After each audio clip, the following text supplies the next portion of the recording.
Okay, so what we're doing tonight is Siman Shin Mem, which is actually not going to be part of the next course. The next course is starting next Monday. This is just finishing up some malachas. What we did in the last course was different malachas, bishul and boina and boyer and tzad and toichen and lush, kosher, it's about it, akbet patish, whatever. So this siman has just like a few different malachas that we did not address. And that's what we're going to do tonight. I must say I didn't really prepare it extensively because it's just kind of neither here nor there. It's just it's not like a leftover siman, but whatever. So we're going to learn it. You have it on your phone? You want to follow it on your phone? No, I don't have it on my phone. Anyways, if we're learning on the different siman and Monday, I want to see the structure so I can. Okay. No, usually it's a little bit more structured than the way it is tonight. I usually send out a handout with some background. So there's a handout, or you have to bring the sefer itself? You always either need the sefer or online. You can follow it online if you have a laptop, because it's all the stuff we learn is from the Alter Rebbe Shulchan Aruch and some using the Mishnah Berurah. So you're using the Alter Rebbe and the Mishnah Berurah? Yeah, we don't learn the Mishnah Berurah inside. We learn the Mechaber and the Ramah inside. So actually, let's start with that right now. The Mechaber says, also little sari oitziporna ben biyad ben bekeli ben la'atzmei ben la'acherim. It's forbidden to cut your hair or your nails, whether with your hand or with a keli. It should be whether for yourself or for somebody else. Why does he stress whether your hand or a keli? On Shabbat, Rabbi? On Shabbat. All on Shabbat. Why the reason you want to cut the nails? Why not? It looks nice. On Shabbat. Asur. If you wouldn't know this, then you. Okay. It's asur to do this. Now the chiddush is when he says bein biyad bein bekel. The chiddush is that even though the normal way to do it. If this broke, Rabbi, like this, it's bother you on Shabbat. You can do it with shinui. If it's rubo, if most of it is off and it bothers you, yes. You see, it's almost rubo. In rubo, yes. If it's robe, then it's bothering you. Yeah. But now I'm afraid in the shinayim because when I do less time in the shinayim, is it taking worse? It's make it bleed. Yeah, but you can use a keli. Okay. So it's better bend it. I can put bend it and leave it alone. Yeah. So the chiddush is that even though the yad is not the normal way to do this malacha because it hurts, nevertheless it's still asur midrabanan. The Mechaber doesn't differentiate the rise of Rabbanan. He's just saying it's asur, but the fact is the Mishnah Berurah and the Alter Rebbe explained that it is only the Rabbanan.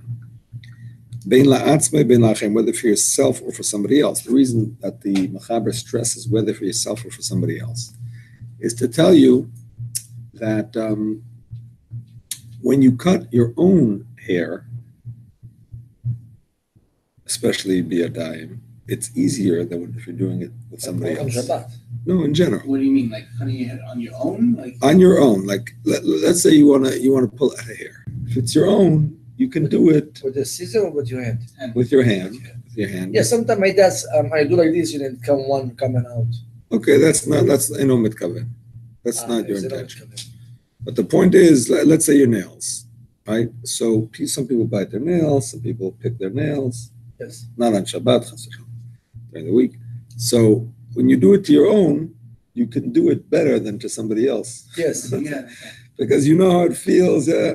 So that's why it's a chiddush, even for somebody else, where you can't really do it so properly. Even so, it's still asur, even biyadayim. Even though it's difficult to do it for somebody else biyadayim, it's still asur midrabanan. V'chayav al shtei saros. Now, if he does 2 hairs, he's chayav. What's the chiddush of that? Because every malacha has a shear, right? When it comes to cooking, the shear is a groigris, the size of a dry date. When it comes to carrying, we didn't really learn this. When it comes to carrying, the shear is enough for it to be an important thing. Piece of paper enough to write a receipt on. Different things have different shear. So when it comes to Gozez, 2 hairs is considered significant to be chayev mid'oraisa. If it's only 1 hair, then it's only aser, but it's not chayev. It's chatzi shir. It's called chatzi shir. Halacha is machlokes the Gemara, but the halacha is chatzi shir is aser min haTorah. That means it's a Torah violation, but to actually get the punishment of the Torah, which would be chas v'shalom skila, or chatas if it's b'shegig, it would have to be a whole shir. So when it comes to this, it's only a half a shir if it's 1.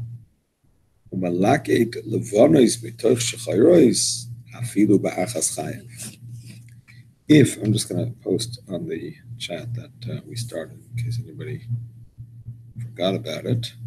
I'm going to add you to the chat later. We have a little smicha chat. What's his name? He said he live here. He texted and he said he live 5 minutes from here. If we have a class. I told him we had a class. I posted that we would have it. Yes. Okay. So we go weiter and we say that We just talked about it, guys. How the vacation was? Busy. Nice to see you, inshallah. I haven't seen you since before Uman. You look completely different. Yeah, right? Transformational. With the Torah, You huh? should see him on Shabbat. No, I saw the rabbi at the stage. Ah, that's true. This is Moshe Becerra, new student. Nachal, Rafal. Where are you You're from? on. Family Beach. Shabbat, it's for Thank you. you very much. Hashem. So we're just learning the Machaber and Siman Shin Mem, and then we're going to do the Alter Rebbe. 340, correct. And we were saying that the shear of Gozez is 2 cyrus, because 1 is not important, really. 2 is important. But if it's Malakit, Levonis, Mitoch, Shchayros, but if you're taking the white from the black, so that's important. So even 1. Because a person likes to look young. So that's an important yipoy. That makes the person look nicer, even 1. You know the joke, Rabbi? No. Is one man married to old woman and young woman. So he is going to the young, and she said she's taking all the white hair. He said it doesn't look good on you. And he went to the old. She said all the black, it doesn't look good. He find himself Left with nothing. Bald. It's an extra answer of Yilbash. Exactly. This matter is usher even during the week because of the Yilbash Kavasam Masisha. Now, interestingly, they bring here in the Dirshu from somebody important, I don't remember who, that this is usher even nowadays, even if men.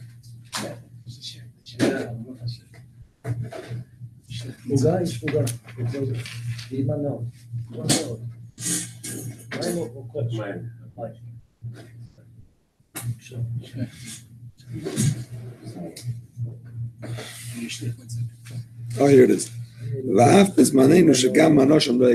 Even nowadays, that men also like to look young. Doesn't make a difference. The Rosna says, because the whole idea of looking young is the ikar of minhag nashim. Women are the ones who generally want to look young, and the fact that men are doing it doesn't change that that's a feminine thing to try to always look young. So therefore, it's also even today. Is there a way for a man to color his hair in any way? If he's doing it for the color of his hair, it just has to be his whole head. I mean, he's not doing 1 by 1. He's not spot treating the hair, but he's doing hair just for men. Whatever it's called. So there is a chiddush of Rav Moshe.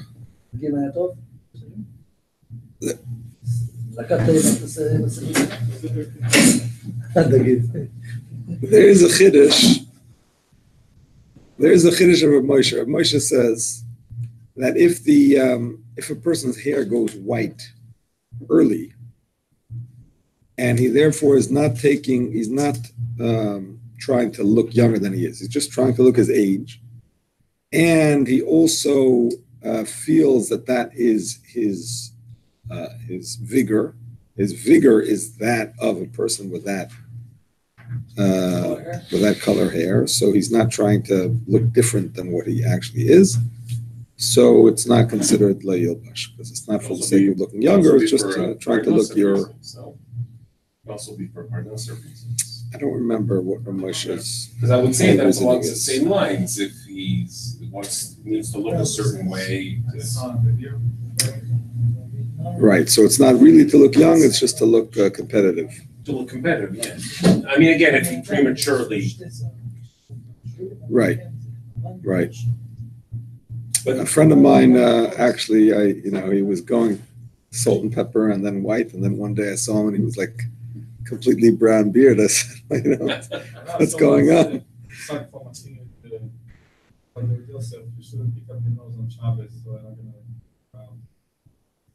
Shouldn't what?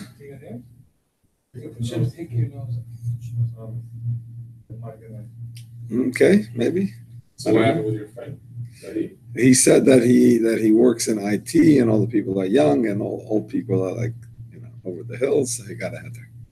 So, but it's not that it wasn't his age. His age was that age, but I don't know. I don't know if it's a Moshe, but what the heck it was based on. But yes. So we're still in the Machaber Aleph. Okay, let's go to the Alter Rebbe Aleph also. Gozez, a person who cuts hair. Excuse me, whether from a living animal, whether from a dead animal. I mean, theoretically from a dead person also. The point is that both of those are considered the derech. That's not considered, unusual to cut off a live animal. Like we know the sheep, that's what they do.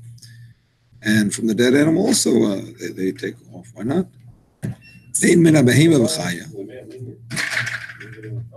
I already got mine, but yeah. In the beginning, this refers to people. No. And then it's a mina behema.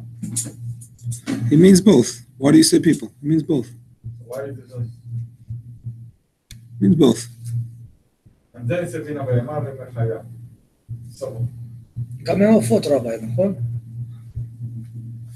גם מהעופות, כן.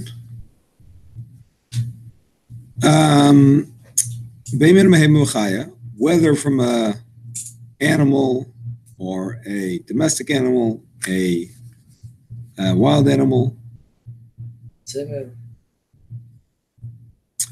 Afilu menorah mufshat, even from skin that has already been skinned from the animal. So it's not being removed from the animal, it's being removed from the skin of the animal. Skin's already been taken off the animal. And you're taking hair off that skin. Chayav is chayav. This is one of the avos malachas. Because in the Mishkan they used to shear the skins of the tchashim, of the tachash, and the elim, the rams. I wonder why he talks about tchashim and elim. What about the wool? They used a lot of wool in the Mishkan for the cheles agama to the ashani. So why does he talk about the oz tchashim and elim? Sorry? Yeah, but first they cut it. That's what I'm saying. Then the malab, and then the whole thing. I mean, but the first process of that was cutting it. Right. But I think he's saying this for a chiddush that we're going to see later. I think we're going to see later. We're going to understand later why he gives these examples. A person who uproots, the word for cutting without a keli is toilish, right? Just like, by the way, when you cut from the ground, koitzer is what you call when you cut it with a keli, right? To harvest from the ground with a keli is called koitzer. But toilish is what you call it if you're doing it with your hand, right? So the same thing here. Toilish tzemer b'yodai min habehema oy. So he's uprooting it. He's plucking it off basically with his hands, whether from an animal or from the skin of an animal. It's already been disconnected. Either way, pater is pater she'ein derech geziza b'kach. This is an unusual way to do geziza. because it's not so effective and it's not so easy and so on. So that's like a shinui. So it's not aser mid'oraisa.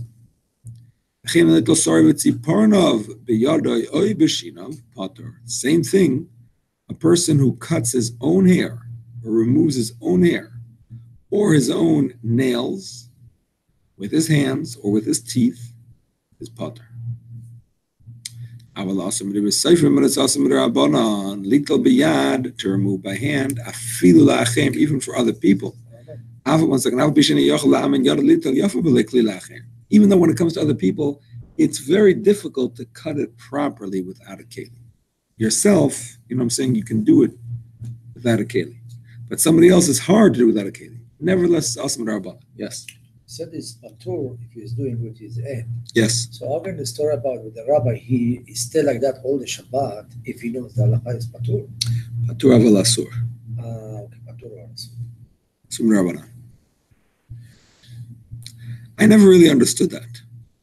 But it says that the Arizal once put his hand into his beard on Shabbos, and he kept it there the whole Shabbos because he was afraid if he would take it out, it would take out a hair. But it's hard to understand that because it's a davar she'eina miskaven. And why? Is it a psik reisha? I mean, why would it be a psik reisha unless it was so thick that he... I don't know. It's difficult to understand. Oh, no, I saw it. I saw it in a source. I saw it in one of them, a farshim on the Shulchan Aruch. It wasn't even like a far off source. Quoted the Arizal? Quoted the Arizal, that he kept his hand in his beard once the whole Shabbos because he didn't want to. Farsh on the Shulchan Aruch? Yeah, pretty sure, yeah. Pretty sure on the Shulchan Aruch, maybe even the Magen Avraham. The Magen Avraham quotes the Arizal all the time. All right. All the time. Could be it was Magen Avraham. Avalim chodchan bekli. If he cut it with a keli, chayev, afilo bear says, afilo beisar is bavad, even only on two hairs, like we said before. Va'alachas pater avalasor, if he does one hair, it's pater, but it's also menatoyer kashar chatzi shir, like all other chatzi shir, like we explained in the past.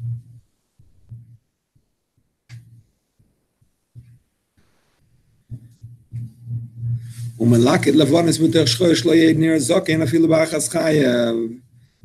a white hair from the black hairs so that he shouldn't look old is chayev even for one hair because it's a significant act. This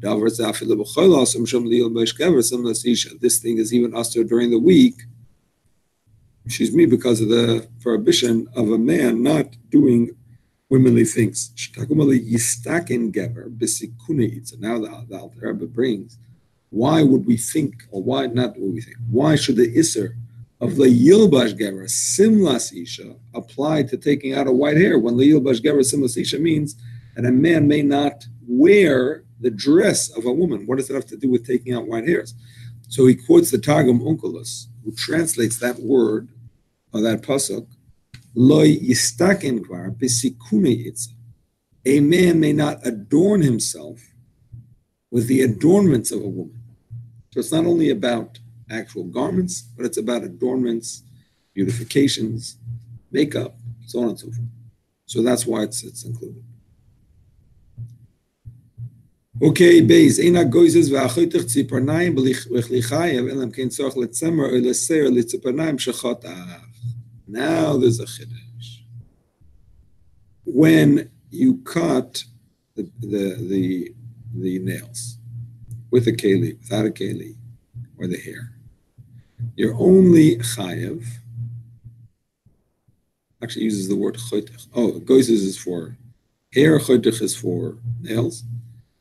You're only chayev if you need the hair or you need the nails. Why would you need nails? I don't know. You need hair. I mean, if you're cutting the hair of an animal. The pillow. No, you're cutting a sheep. You want the wool. Or you're in India and you're cutting a woman's hair to get shadel hair. You're donating. You're donating, exactly.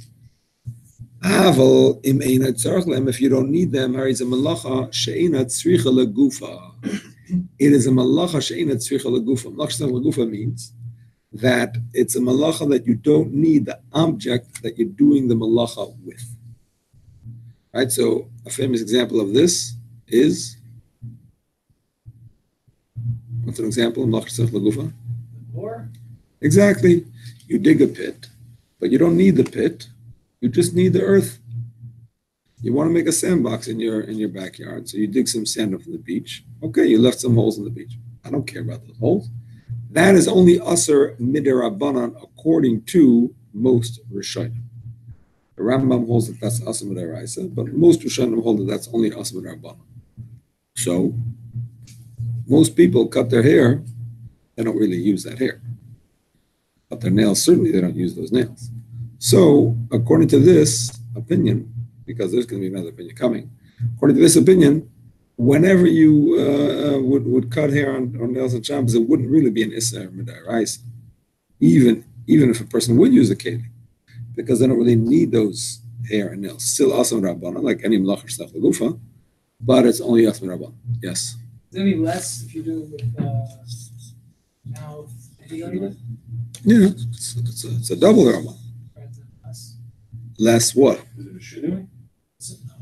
No. It's also this question is It is less. It's still Aser, but it's less. And we're going to see an Afkamina right now. I saw it there, but not like in the Mishnah, cut them, take the wall, that's just they wouldn't need it and the start. What do you mean when? Where? They said like the Melacha Shalom Tzachar. Yeah. Okay? Yep. But even in the Mishnah, they used to cut the wall of the area which they wouldn't need it. How do you know? You don't always use the wall, sometimes you need the wall. How do you know? Give me an example. How do you know? I mean, give me an example. The need for your riyot, they didn't always use the wall, sometimes you just need to clean it up. So You mean the Oiris Chashem and the Elim. Is that what you mean? Actually, that's going to be the second opinion. And I think that's why he brought Oiris Chashem and Elim before. Instead of so Tzachar. why is on the Rabbanah? So the second opinion is going to hold that the Guf HaMalacha is not the hair, but the Guf is the body of the animal that it's coming off of. And according to that opinion, it's coming up. If you need that, I mean, say you want the body of the animal to look nice, or the skin of the animal to look nice, or in the case of a human being, the person wants his head to look nice, wants his fingers to look nice. So that is the guf ha-malacha. That's the guf of the object. That's the second opinion. And according to that opinion, it would not be a malacha tzarich l'guf. It would be tzarich l'guf. So we're going to see that opinion. Then it would be their eyes, according to that opinion. Correct. Are you? And where we holding? Alter Rebbe, I don't think he paskins. We're going to see. We're going to see right now. with the hair and the beard. Yeah. It's darshan and skavin, so it's still awesome. You talking about that Risa? Right. No, it's not a darshan and skavin. It's with pastures. Sorry. A darshan and skavin. Darshan and skavin that is not a psik reisha is not asr. It's actually mutter. Darshan and skavin. That is not a psik reisha. Over there with the case of not coming out. I mean, it's very rare. I mean, to have your fingers in your beard and know that when you take them out, you're for sure pulling out a hair. I mean, it would have to be extremely tangled. I mean, it's possible. Why is it? No, that's not a suffix. That's a davar she'eino miskaven. What's a suffix? Suffix means there is already a factor that's known, you just don't know it. You know what I'm saying? That you don't know if there's a fly in there. You don't know if the light bulb is on. But here, there's no way of knowing it. That's the standard davar she'eino miskaven. You know what I'm saying? You're pulling the bench in the backyard. Maybe it's going to make a ridge, maybe it's not. You know what I'm saying? There's no way you could know, even though I'm saying it's going to happen for sure one way or the other, but there's no way you could know. That's a standard davar she'eino miskaven. Sorry? So davar she'eino miskaven is Mutter. the davar she'eino miskaven is mutter. Is mutter, yes. You ever walk on grass on Shabbos? Yeah, but you're not allowed to walk on grass that's high. I'm talking about grass that's not high. You know that when you walk on grass that's not high, you may also be uprooting grass. And I'll prove it to you. Because if you do it 100 times, or maybe 1,000 times, you'll see there's no grass left. Right? That's a fact. People walk on grass until there's nothing left. So obviously, some of those times, some of the grass is being taken out. but you don't know which time. But the Darshan is That is davar she'eino miskaven. Tall grass is aser because it's a psik reish, but short grass is mutter because it's davar she'eino miskaven. any Darshan is Miskaven without anything else additional is not. Yes. You'll give us an example besides the walking on grass.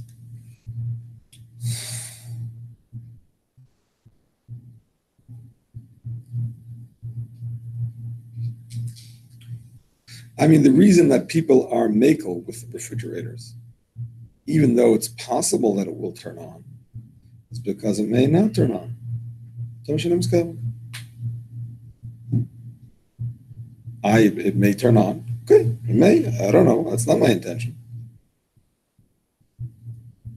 I just know that walk on the grass, it's more difficult to play on the grass. I know some people avoiding the kids playing on the grass with the ball or something like that. I think, yeah, there is something about not playing like with jacks on the grass. Like with sorry? Even running on the grass and playing ball, football, because most likely you can rip. So that's how you say that? Mashra Gumas, it says it by playing like jacks on the grass. By playing, you know what I'm saying, with where you play it on the ground, rolling it. But a football where you throw it, I don't think so. You're running, so you like. Running and stop. And Yeah, but with every particular one, there's no stick ratio with every particular run. I never heard that. I don't know. I mean, playing ball has other issues, but I didn't hear about the grass. I don't know. I did. Who didn't have Meyer? 1 and 2 and 3? Yeah. Did not. Not 4. We need 2 that did not. I didn't. You should go to, hold on, let me. That's 4. That's only 4. Oh, okay. You need two that Okay, let's continue. Ulefikach, and therefore.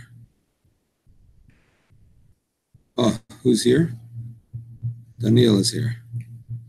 Very good. Okay, so lefikach, we're in Seif Beis, by the way. Siman Shin Mem. I'm going to post it here.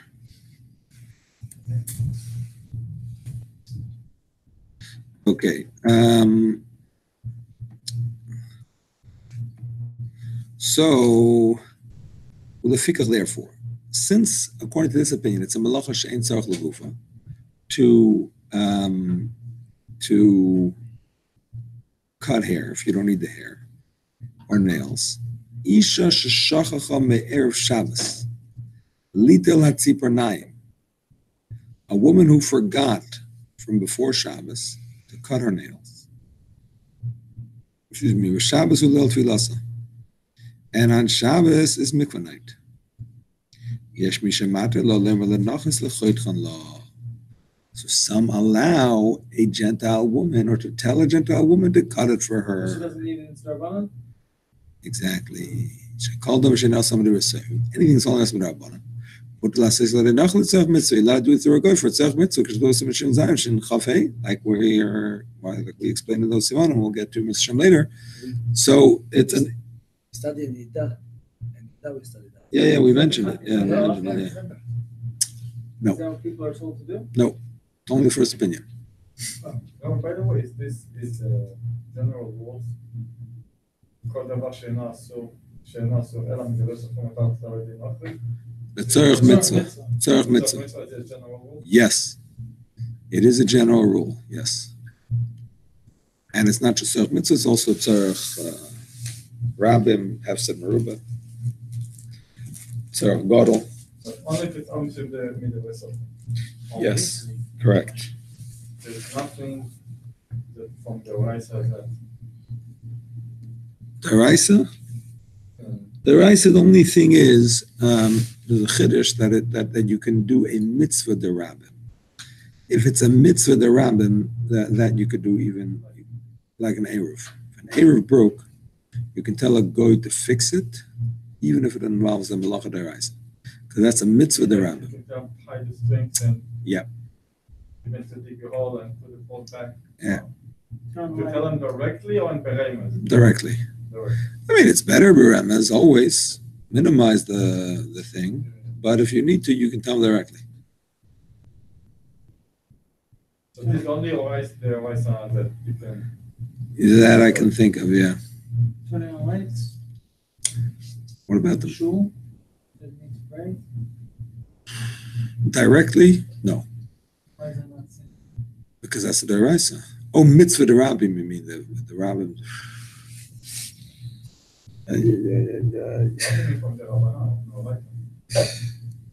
I don't know.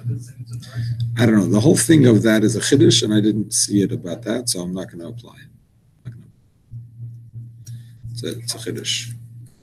I acted on it once, and it turned out to be a waste of time. What does that mean?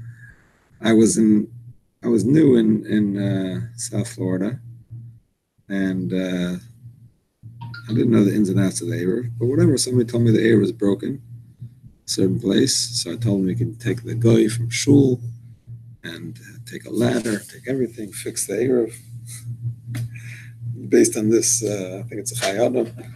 And then it turned out after Shabbos that was an old part of the Eruv that they didn't need anymore. In other words, they already had surrounded a further thing, and this is just like Zanuach. It was like a neglected thing. I didn't know that. Anyway, right there. We continue and we say, some say,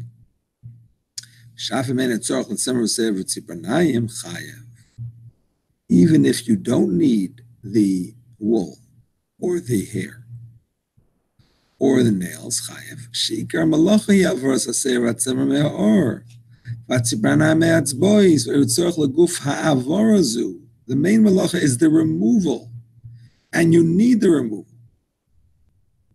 Void.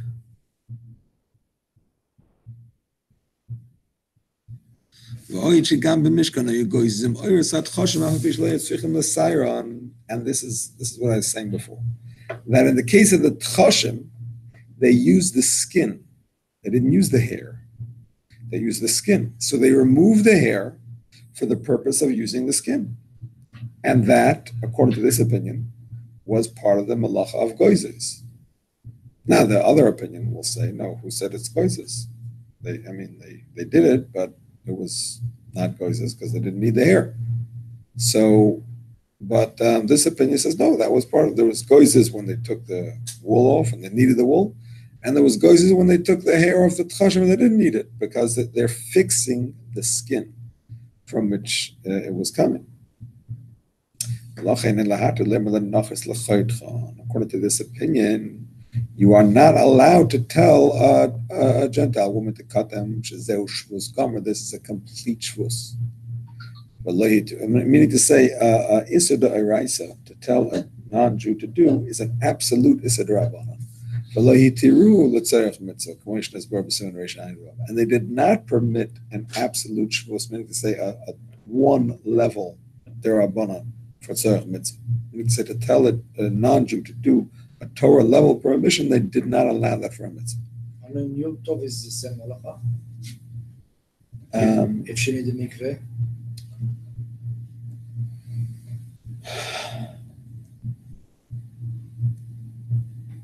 Why would there be a difference?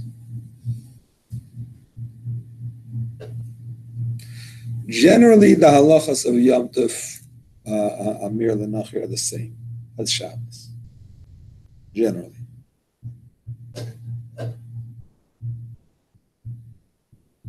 The only exception would be is if the malacha would be oichel nefesh or tzorech kol nefesh. If it would be something that would be a bodily benefit from it. You know what I'm saying? It's not like that. You're cutting off the hair to be able to go to the mikveh. The mikvahs may be part of the benefit, but not the cutting of the hair. That's just preparing it. So I don't think it would be different. Let me call it in the second day of Yom Tov because I don't believe so. first day from the right, second day from the Rabbanan. Nevertheless, all the halachas of the first and the second day are equal, except for mace, except for burying the dead and taking medicine. Other than that, I don't believe there's. Medicine's what, more common second day? Other than that, I don't believe. So, and Yom Tov in general is not focused on taking medicine. There is common Yom Tov. I think, I believe there are opinions about that. Yeah. Your rabbi says that you can take medicine. In the Ikar day, you can take medicine. Oh yeah. אבל From where I remember. Could be. I'm not So sure. what the Rav said, you can ask a goy to tell a goy. If that's considered a shvus to shvus, I think Shlomo Zalman says it is. So in circumstances, you can tell a goy to tell a goy. That's what Shlomo Zalman holds. I don't know if everybody agrees with him, but that's what he holds. אם יש צער, מותר לשתות תרופה? שבת. We'll learn about it. That's what the next course is. Huh? Bezat Hashem. We have time. Shin Chav Ches is a choyle b'Shabbos.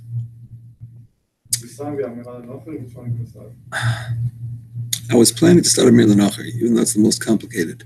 Yeah. But that I was planning to do. Oh, no, I thought we were saying what's- What's that in there enough for you, doesn't it? Every day I wake up with a different thought. But what's the shikha? What would be the difference compared to? People might drop off quicker. No, it's- Amir L'Nachri is the most, Yeah, it's almost practical. most practical and most misunderstood and not observed. I'd like to say what's is, alright, maybe not everyone. What's is very practical and very misunderstood. It is very practical, but I don't know if it's not observed. I think people keep it. Very misunderstood. It's not true. Okay, we continue and we say, ולכן אל ההתר, ולא תעזור כמו שדבר, אלא תרם לה ליטלן ביד או בשיניים, שזהו שבוס תשבוס. Rather, we tell her to remove it by hand or by teeth. This is a shvus to shvus. At one point, I was answering shilas for the Shul Bal Harvard's mikveh, and when I told the cleaner to cut somebody's, That was the last thing. nails by her hand, it was like, forget about it. What? Shin Chav Ches. So this is not so practical today. What's the shus to shus? Can the Rav say again? If the non-Jewish person cuts the nails by hand or by her teeth, What does hand mean? How do you Pulls cut it out. by hand? someone else's nails, very difficult. Very difficult. I wouldn't want somebody doing it to me. I wouldn't. Meaning not with a cleat. Not with Now a with the cleat. kli, so you had to be with the goy cannot do with a kli. Correct. According to this opinion, But you don't have to using mention the kli. You just say cut the nails, and then themselves. Is it the person that's doing the isser for the person that's receiving it? if you say cut the nails, it means cut it with the keli. That's the Okay, which assumption. specify has to be with the hand. So You have to, according to this, you have Well, to really, specify. there's a permitted If I way. tell him, so if I It's I not mean- permitted way to come in. To cut, no. To bite is the permissible way, but that, you don't say the word cut. No, it's permissible to tell a goy to do it. It's permissible to tell a goy to do So it. it can be vague. so if you said bite my nails and you bring it tools, so it's not mine.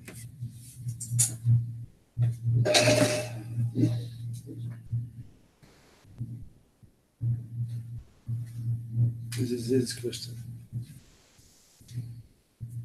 If you say bite and they come on their own and with a keli, do you have to stop them? Well, you're not only not stopping them, you're actually helping them. So it seems like it's more than just not stopping them. In general, if you tell them to do something and they choose to do it in a forbidden way, you don't have to stop them. Generally, we're going to learn about it. But here, because you have to help them, No, I closed my eyes. So like.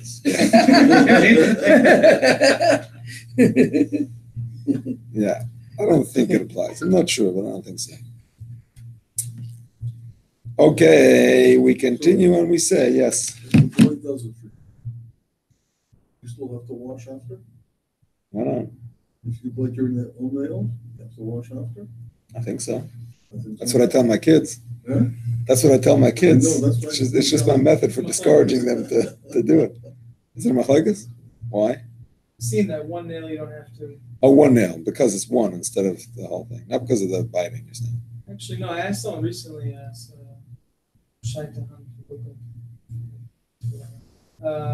he said if you're biting, you don't have to wash your hands. Why? I don't know. You have to say it, because It's a shinoi. It's a shinoi. Yeah. So very non-practical. You can't. There's no way for a woman to tell a goya to do something with her nails if she's stuck like that on Friday. What the Mishnah Berurah says to do, Lemaisa, the Mishnah Berurah says to clean it and go with long nails. As well as you can. Well as you She has can. to go back on another night now. If you can't clean it, you would have to go back another night, yes. You can't go with dirty nails. But if you can So the whole clean thing it, was chatzitza, not the thing between. The actual nail itself is that's a machlokes. so it says. That's a machlokes. The whole idea that you have to cut nails, It's longer than what you would usually have. the whole idea that you have to cut nails is a machlokes because it's kol ha'omed lekatzitz dummy, right? Whatever is ready to be cut is considered like it's cut, and therefore the space of the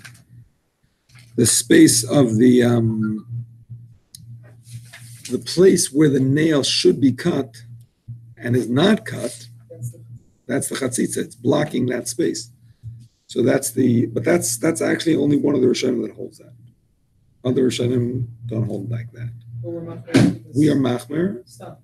We're machmir, and we say to cut it. But the Mishnah Berurah paskins that if it's a question of missing the mikveh, that you can go with the long nails as long as they're clean. Rabbi, this Shabbat I was stuck because I cleaned all my nails and I left one black on nails. So I was not sure if I can remove that in a chatzitza. I can remove that. So I left it all after Shabbat. So there's the halakha. If it's touched the skin, it's a different halakha. If it's touched only the nails, Rabbi? No. The only thing you have to be careful is you cannot scrape the nails because you cannot actually remove any part of the nail by scraping it. But if I remove only the dirt, it's okay. Only the dirt, it's okay. Be careful. Yeah. Oh, okay. I didn't know I left it. Like the rabbi when it's scared. Yep. Okay, now there's another chiddush here. And this chiddush goes according to both opinions.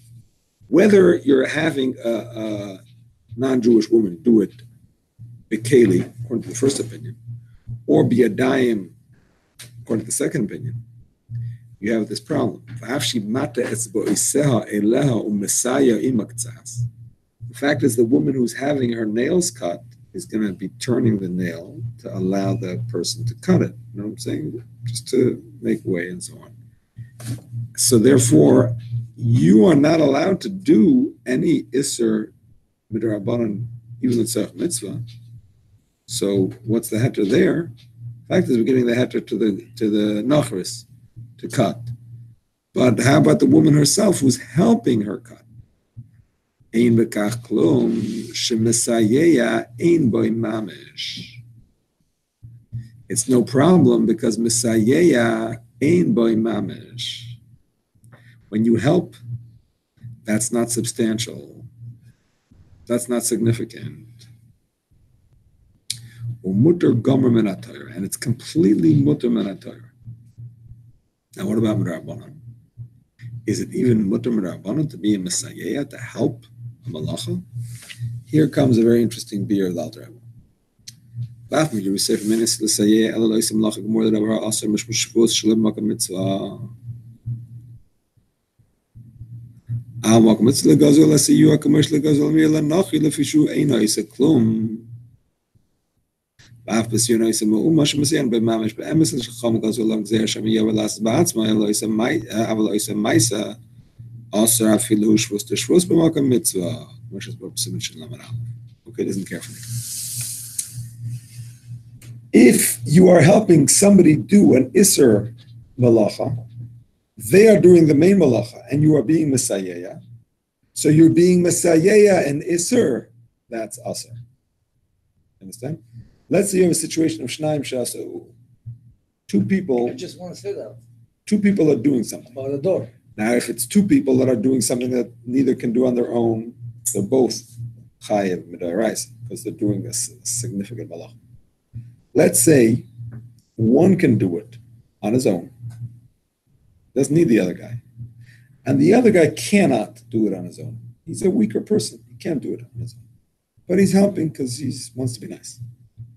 So that person is a Messiah. He's helping somebody do a malacha. He's not over on the malacha. The other guy is over on the malacha because he is doing the significant work, right? Because he could do it himself. The other guy's not really helping him because he can't do it himself. Nevertheless, the guy is helping is a Messiah. He's helping somebody do an Aveira. That's not allowed.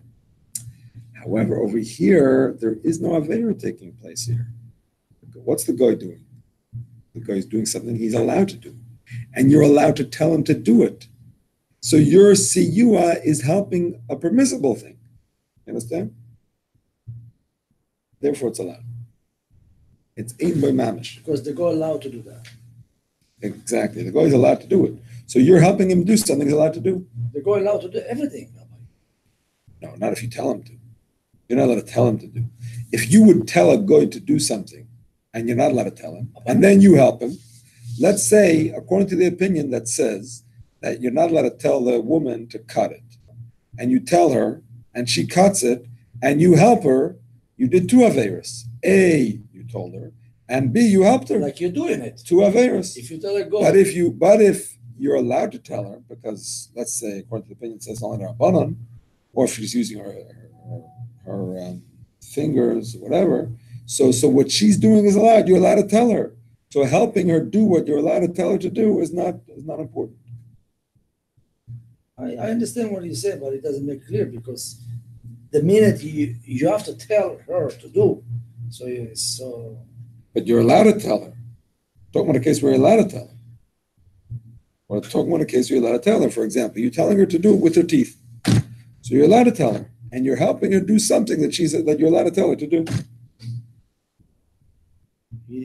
I'm thinking, he allowed to turn the light on. I know it's not for you, not for me. You. I cannot benefit, but if he can do it here, why he cannot do it over there?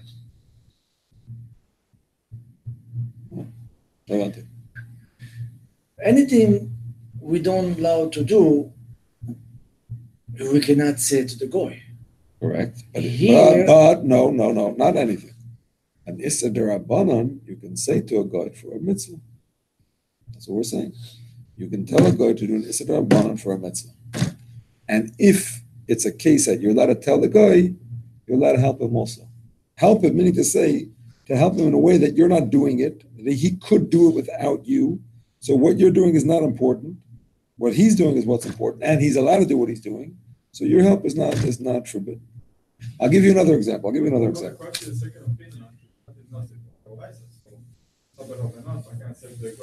No, this is either according to the first opinion, or according to the second opinion. If the guy is doing it with their hands or with their teeth, you still have to help them. That's okay. How can I tell them? I'm not allowed to do it. You're allowed to tell him to do it as a Rabbanan. You're You're allowed to tell him to do it with his hands or with his teeth, because that's an Issa Rabbanan. But according to the second opinion of the no? Not with the hands or with the teeth. That's like Shinoi. So I think they take it, Rabbi. Okay. Rabbi, they take it because if I have a small, like a robot, we said we can do it in Shinu. If it's bothering you. It's bothering me. So because of that, they can tell the guy. Nothing to do with that. No, nothing to do with that. Okay. Once it's a majority off, it's considered already off. And it's mitzvah, so with the Shinoi, it's zero. But if it's not a majority off, it's not. Okay. Another example, by the way, just because we're discussing it, Alter brings this in Shin Ches. There are cases that you're allowed to tell a goy to do malacha for a choyle. For a choyle, sick person. Cases that you're not allowed to do it yourself, but you're allowed to tell a goy. So, for example, if a person is sick to the extent that he's bedridden, cholesh nafal mishkav. You can tell a goy to do anything for that person, right? A Jew cannot do it because it's not a sakana. But a goy, you can tell him to do anything. Now, if that thing is, let's say, applying medicine, so the person, the patient has to move a little bit, depending on where he's applying it, ein by mamish. Misayea ein by mamish. Why? Because the action is a permissible action.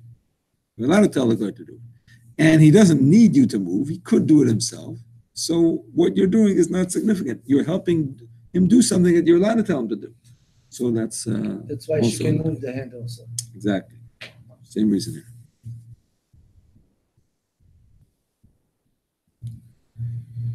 All right, my friends, we do one more seif in the Machaber before we do it in the Alter Rebbe. Also, lachtich yabeles mi gufoi, ben biyad ben bekeli ben loi ben laacher. It is forbidden to cut off a wart from your body, whether by hand or with a keli, whether for yourself or for somebody else. Same expression. Because it's bleeding, Rabbi? Or because No, nothing to do with bleeding. nothing. Also, bleeding is a separate problem. Bleeding Yes. is Another issue. chayav because of Chazal? choivel. That's the word exactly. Aser lachtech yabeles migufi ben biyad ben bekeli ben le ben laacher ben yabeles lacha ben yavesha. Alter Rebbe repeats almost the same words. It's forbidden to cut a wart from your body, whether by hand or with a keli. Now, by hand would be b'drabanan, by a keli would be d'oraisa. Ben le'melachim, whether for yourself or somebody else. Again, same thing as before, because for somebody else it's harder to do, but it's still asr. Here's a chiddush. Ben le'evelas lacha ben yavesha, whether it's moist or wet. The chiddush is that if it's dry, so it's already considered disconnected. It has no chayis in it. It's not alive anymore. So you would think it's mutter. No, asam rabbanan. If he cuts off a moist wart, meaning to say one that still has life in it, with a keli, chayav mishum gozez. He's chayav for What about gozez. the goy? Wait. If you hold that you're chayav for gozez, even when you cut off something that you don't need, obviously you're not using that wart for anything. You're doing it to make your body better. So according to the opinions that say you're chayav, even if it's to make your body better, that is an issur d'oraisa. What about a goy?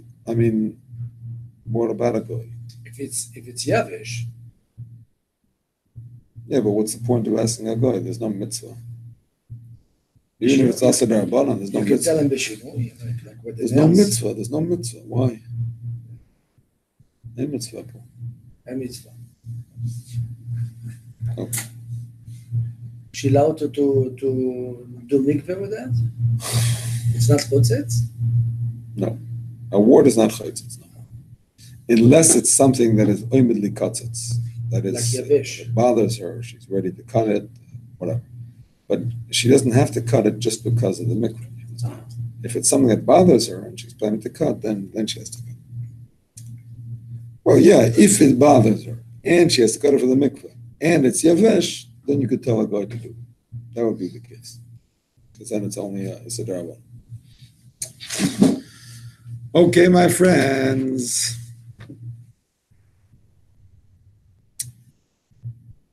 Hamoichek diyoi. Let's start with the Mechaber. Hamoichek diyoi shal gabi haklaf. A person who erases ink from parchment, or beeswax from a stylus.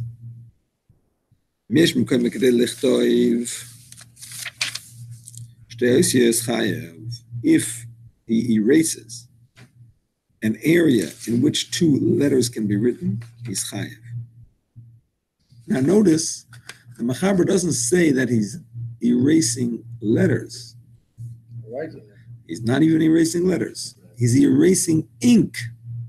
Some ink spilled. Oh. All he's doing is erasing ink. But the main isser of the erasing is to make space for writing. So it doesn't have to do with how much you erased. It's that you make space for writing two letters. If you erased enough space to write two letters, that's fine, regardless of what you erased, whether it was actually two letters or just a blotch of ink. So Either way, the reason he's cleaning that because the cloth is important and he doesn't want to lose it. he wants to use it. He wants to use it. Use it in the future. Right. Exactly. Also, the Shabar Uga the Rama says,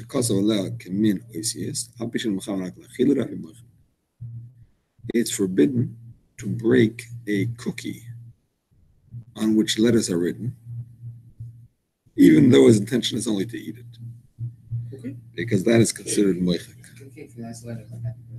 A birthday cake? They're like they wrote happy birthday in the Ramaz. So a birthday cake, you don't know how to cut the זה מה שכתוב. wow. אסור לשבר עוגה. יש עוד דעות. So you can leave the letter in the middle and take the rest? Yeah, for sure. It says מהאותיות שכתובים בה. So it's a two letter. You can take אסור one letter. לשבר עוגה שכתב עליה כמין אותיות, אף על פי שאינו מכוון רק לאכילה. No, there's letters on the cake. שכתב עליה כמין אותיות. That's what the Rama says. There's some people just writing on the big cookie. That's what, yeah, some people too, yeah. But it's okay if you're a Sephardi.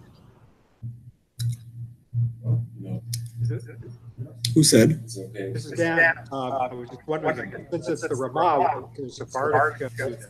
Oh, does the Mechaber agree with this? I don't know. Not, yeah. The Dagel Mervava disagrees. The Mishnah Berurah brings that the Dagel Mervava disagrees. I honestly did not look up the Yalkut Yosef, and I don't know.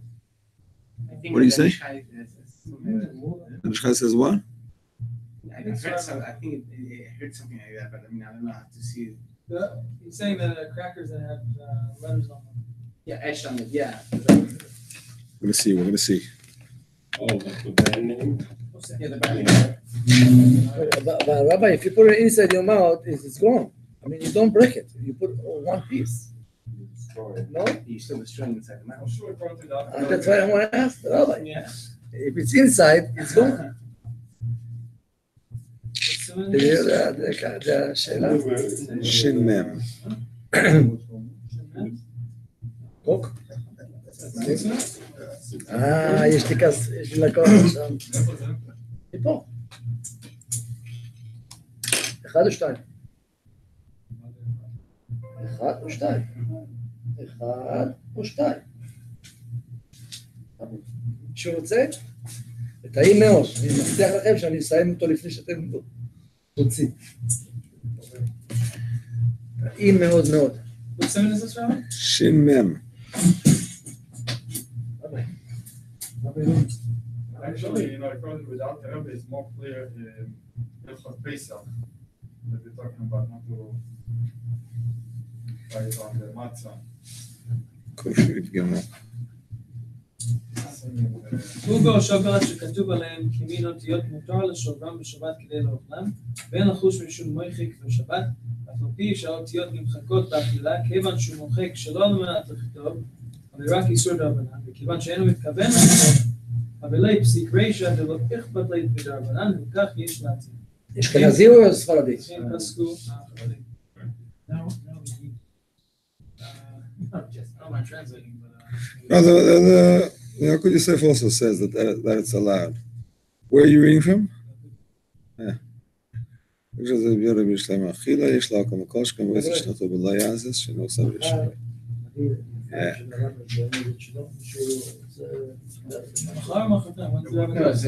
מחר זה פה, מחרתיים זה שזה באלסקה. מאיפה אני גר? זה צריך להיות... לא מגיע? That's part of the course, by the way. That's part of the course. Birthday for brain. Take the letters, from under me and take them out. Get rid of them. If you want to. Yes. It's hard to have to leave the cake there. No, you're Sfaradi, you have no problem. For sure, for You're sure. Sfaradi, you have no It's problem. not Saudi. It's Sfaradi, not Saudi. Who's Sfaradi? Hasidim has. It's Sfaradi, Ashkenazi. Look at the color. It's you cannot hide from that. In me, I cannot hide it too. Beatles, you know. So let's see. The Alter Rebbe is gonna qualify it a little bit. The Mishnah Berurah even more so.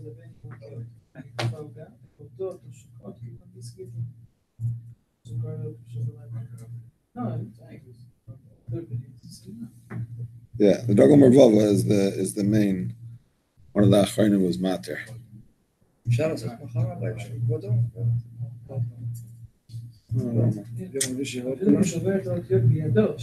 פה זה זמן של לימוד התורה, לא רציתי להפריע את השיעור. בעצם היום הולדת שלי זה מחר. אבל לא רציתי להפריע את השיעור, אז עשיתי את הפברנגן מרביעי. סליחה חבר'ה, מחר זה היום הולדת של הרב. אז, yeah, but I didn't want to disturb the shiur, that's the whole point. It says אפילו כששובר את האותיות sorry. עוד יש לך את הכתובת Even הזאת של לילה. אפילו כשובר את האותיות בידו לשם אכילה, יש לה. זה כל שכן באותיות שנכתבו בלועזית, זה לא מכתב השורי.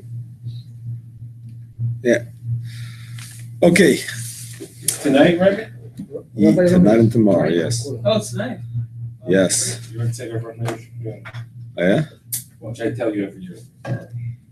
It sounds familiar, it sounds familiar. Tonight. Zion. Zion. HaKosev. והמויחק על מנס לכתוב. There are sichos, yes. It's more.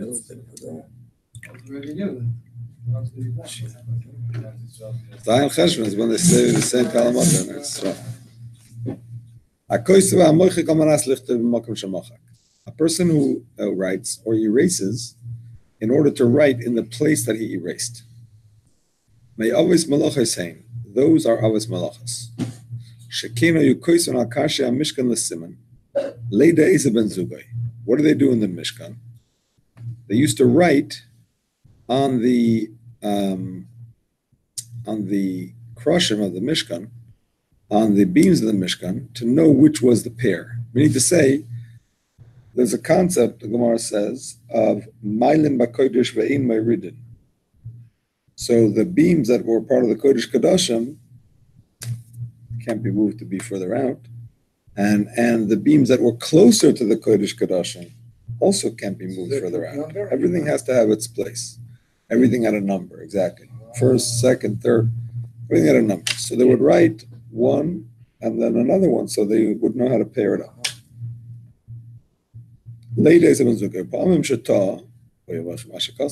Sometimes they made a mistake and therefore they would have to erase what they wrote and then write something else. But erasing not for the purpose of writing, that they didn't have in the Mishkan. Maybe they did it, but there was no purpose for the Mishkan, you know what I'm saying? So therefore that's not counted. And the Mishkan, they didn't have a cake with the letters that time. I guess not. That's mashma that they didn't. This is not me'ein a malacha at all. So, what's the diak? I mean, it's asman rabbanan. What does he mean? I don't know what the diak is, but anyway, it is asman rabbanan. Because the chiyuv of erasing is because he's doing it for the sake of writing. Meaning to say that he's preparing a place for writing. Even if we didn't erase letters but only ink, or wax that fell on a tablet,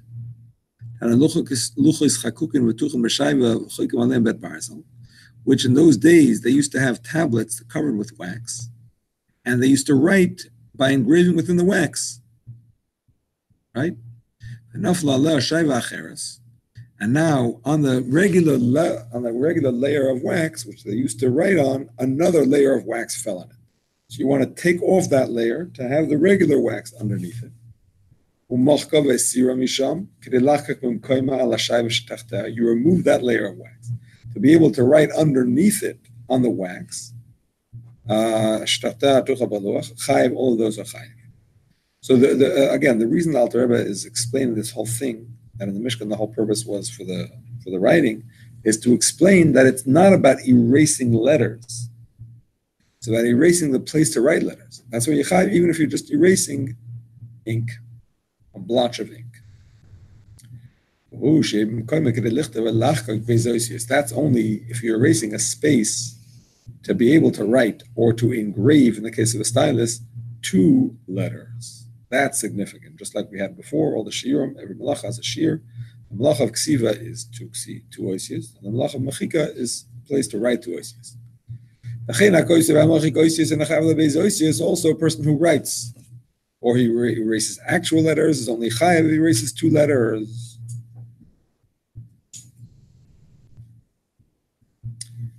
What if you erase or you write 1 letter that represents a word? Hey stands for Hashem. Tuf stands for Truma, for example. Yeah. They used to write Tuf on top of Kalim to signify that it meant Truma, the Gemara says. So, and I think they even found that in the burnt house in the old city. They have a museum called the Burnt House. Whatever, they found like a burnt house with different things in it. One of the things they found is a clay, like a container with a tuff on it, which indicates that it had truma in it. You remind me of the Otio start the Reshit. Why is bet? When they go all, Taf is Torah, Shin Shabbat. So when they say bet, Baruch, that's why Reshit. Yes. So the Gemara says you're still potter. Even if it's a letter that means the whole word, you're still potter. Just out of curiosity, what's with these wax tablets? What were they used for? I mean, they used it for writing, but they used it for writing. It just seems kind of weird, writing on wax, but... I think the purpose of it was to keep records, but then they could melt the wax and reuse it again. You know what I'm saying? So I don't think it was meant to be permanent. It's not like the cuneiform. Got a zoo over there? I'm sorry? It's not like the cuneiform, I guess. That's what I was thinking about. Cuneiform is just a type of alphabet, no? That's true, but they used to do it in the clay. I never heard of them writing it, but that's what I was just thinking about it. I think this is what they call a stylus. What's a stylus?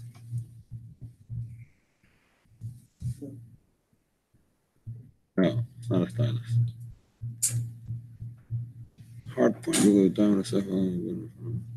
Ancient writing implement consisting of a small rod with a pointed end for scratching letters on wax-covered tablets and a blunt end for obliterating them. Yeah? You got it? Yep, thanks. Stylus was first used by the ancient Mesopotamians in order to write in cuneiform. Yeah, they used to use it for cuneiform. They're mostly made of reeds and not a slightly.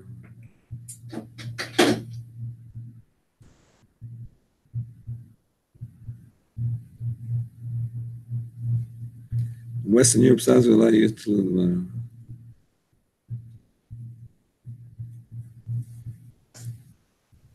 And the wax tablet and stylus disappear from daily life. Yeah.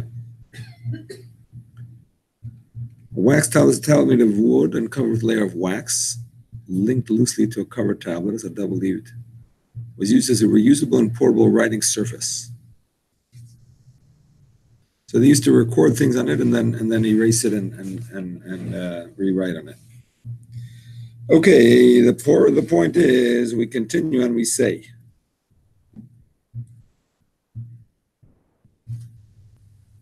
Aval al. If you write one letter, or you erase a space to write one letter, it is pater, but also like other chatzi shir, like we learned before. Same thing if you remove wax to write underneath it.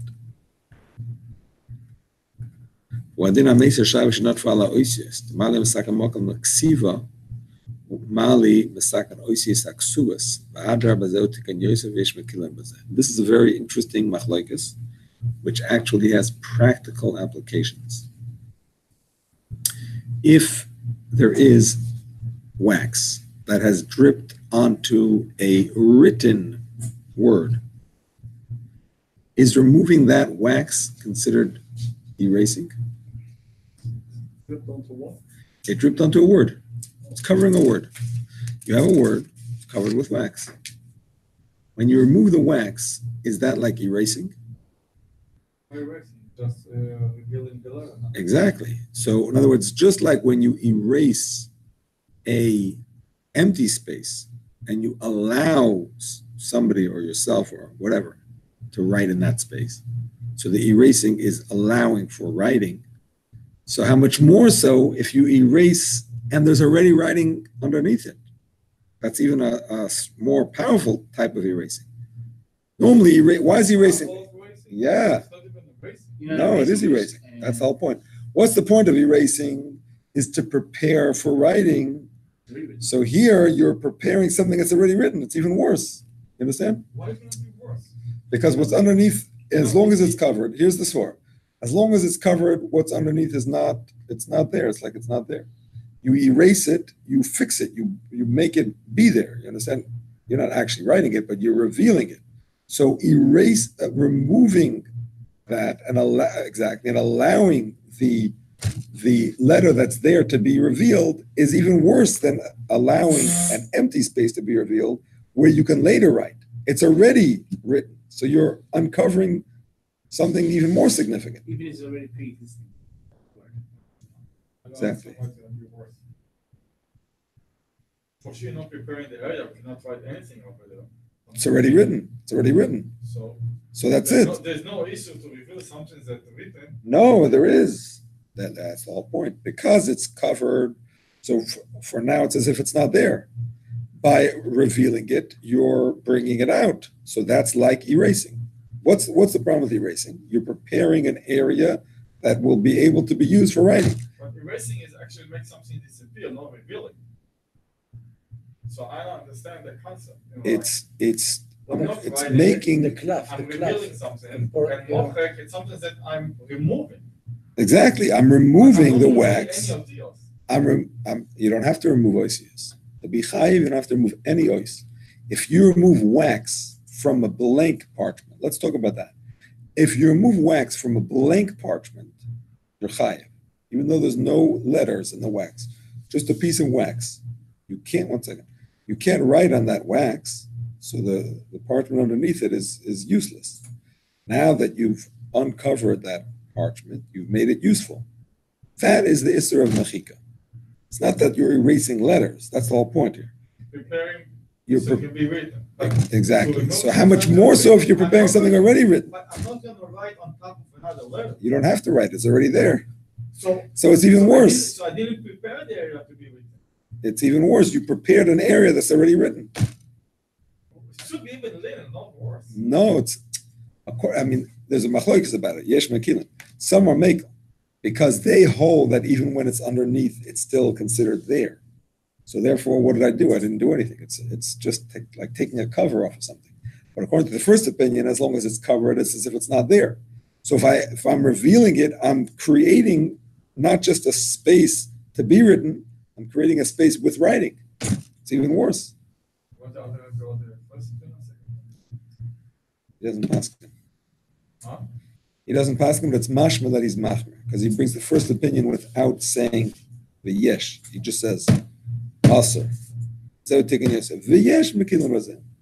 Mashma, the first opinion is the main opinion. So yes. if it's separate, That applies to the like.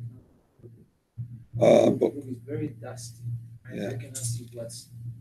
no, dusty is not stuck to it. No. Dusty is not stuck to it. It's talking about something that's stuck. Like For dry food example, and a dry food in a bencher. So it's got to Scratch be, up the word. Same word, it's same got to thing. be something that is. stick Same to thing. it. Something stuck that to it. is stick Correct. it. Correct. But Something just sitting on it. But if I'm not mistaken, only dry, not wet. Don't put the dust. Only dry. Yeah, sure. I think. If it's wet, you can do that too. I mean, on a book. I mean, you can't wet garment with a book. That's what good. In a bencher. You put some water. Squeeze it out. You make a daisa. You make a like a it's a dust. You make it like a something in it. Lisha? Must something. I don't know. I don't know. Sorry? No, I'm saying, it's not the sheet that, nothing like that. You're cleaning it, cleaning up the dust with water. So if I mean, you can use a wet cloth, that's for sure. But if you just spritz water on it, I don't know. I don't see why not. So Rabbi, if you're doing lane on one of the letters next to something stuck on it, you can recognize it, but the cutting, let's say, you're allowed to remove it.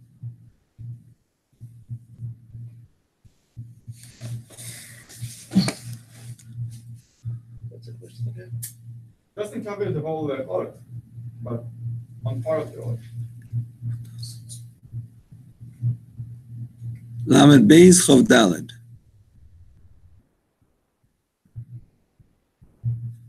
Alter Rebbe. Lamed Beis Shall not be special. Chav Daled. Lo. Siman Lamed Beis. Hilchos Safros. Hilchos Tefillin Be'etzem.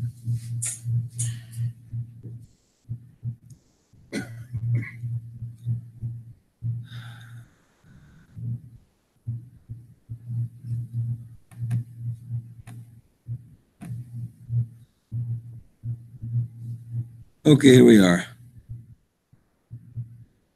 No, sorry. I thought he was going to explain more. He doesn't. He explains less. I mean, it's mashma from here that the ikar is you cannot remove it. That's what it's mashma. Now, what to do? The Maisa, what should you do? So the Mishnah Berurah says you can read it balpeh.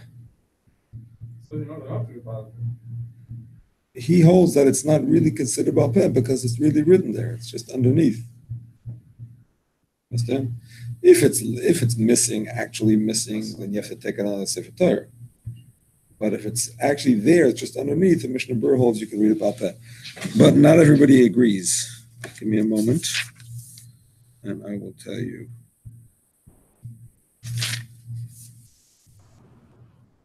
I'm sorry, what are the letters covered with again? Wax. If there's some wax that fell on the Sefer Torah, for example, and it's on Shabbos, what do you do?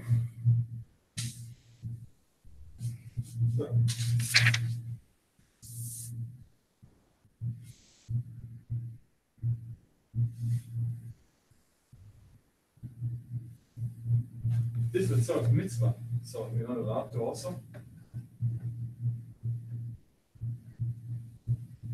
You want or not to. So mitzvah to do what? So mitzvah, to learn. So then you're allowed to separate Torah, let's say, Oh, you mean to ask a guy? Is that what you mean? do it yourself. Machine. So if mitzvah, there's no heter to do any malacha b'shinu, even derabbanan, for yourself. For the people. For yourself, for you, for a Jew to do it, there's no heter. It's only through a guy.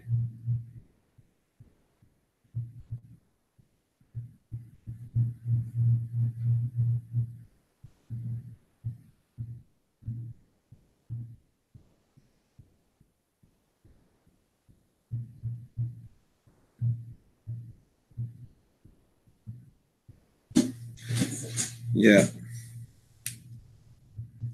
What he says is, if you find it between aliyahs, you change the sefer. If you find it in the middle of aliyah, you just read it balpeh. And if you don't remember the sefer, I guess just read about Peh. That's what Mishnah Berurah holds. That's what it seems. Okay, we continue on. We say In general, could you peel wax off of something on Shabbos? like what? Off the well, you know, if some wax fell onto a table, but also why couldn't you peel the wax off the Sefer Torah? I mean, it's not going to remove the letters; it'll still be there. No, that's the whole point. It's going to reveal the letters, just like according to the first opinion, just like removing wax to reveal a blank paper is forbidden, because that's like erasing. That is erasing, because it's preparing the place to be written. So too, if you remove wax with writing underneath it, you're revealing the writing. That's also like erasing, because you're preparing the place of a letter, not just of something that will be a letter later. You're preparing the place of an actual letter. It's even worse. But it's already there. Usually you erase, exactly, that's the point. Usually you erase it and then you have to write later. So the erasing is helping you later get something written. Here, as soon as you erase it, you already have the letter. It's mamish a big fix.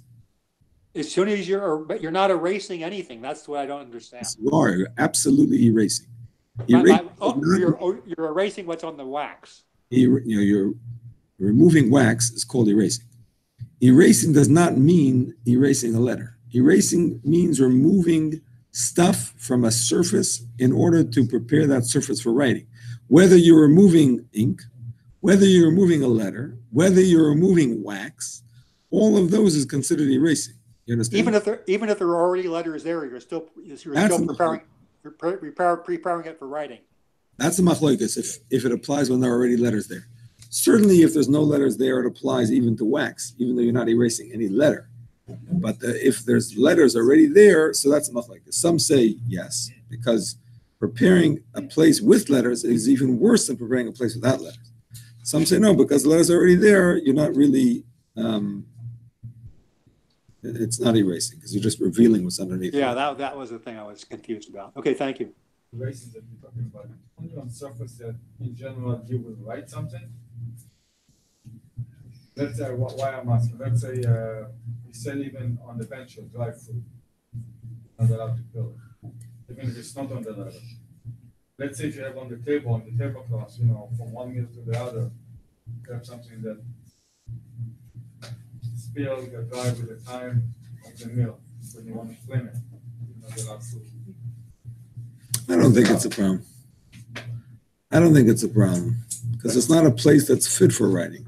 Okay, so it has to be a place that's fit for writing. Okay. That's what it seems. That's what it seems. Actually, he brings down here in the Dirshu Mishnah Berurah, if your hands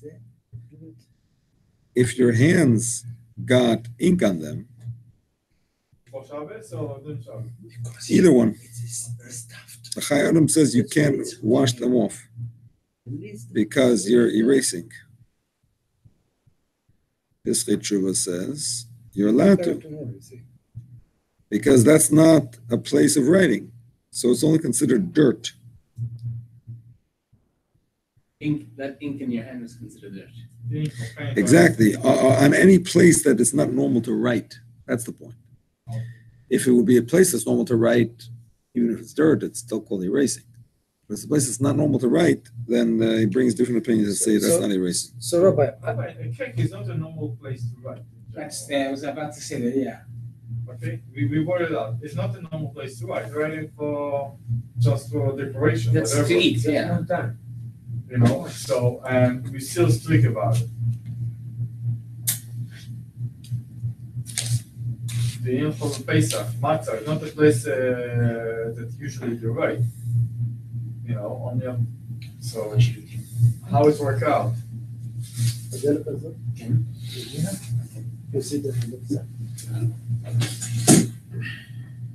Haraya that it's a place to write because they wrote on it.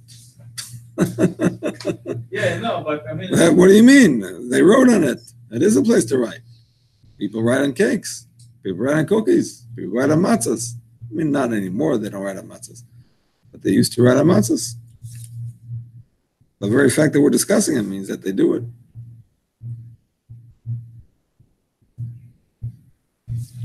Okay.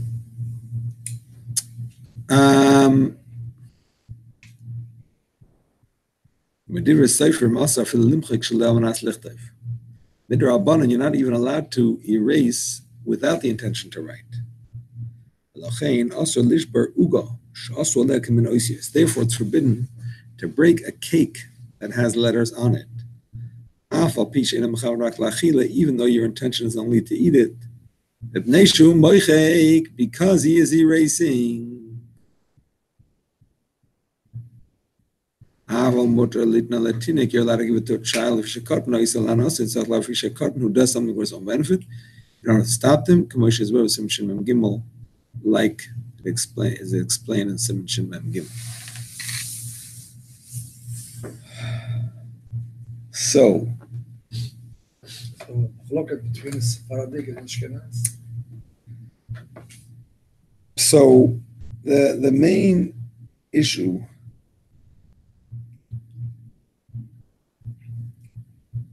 with these cookies or cakes or whatever that had letters on them came up because of a minhag that is brought in, I think it's the Maharam, which is that they used to, on the first day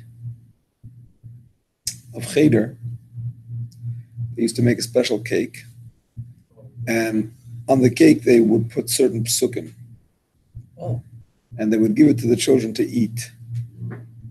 And it was like a segula, for the Torah to integrate it into them. And the day that they used to do it was Shavuos. All night, just study. Yeah, that was like the whole town, all the new kids for the new school year. Oh, yeah? Shavuos, yeah. Wow. That's the day of the Sinas HaTorah. That was like a symbolic day. Okay. That's what the Maharam says. So they used to give the kids like cakes with cookies with little letters on it, with psukim on it.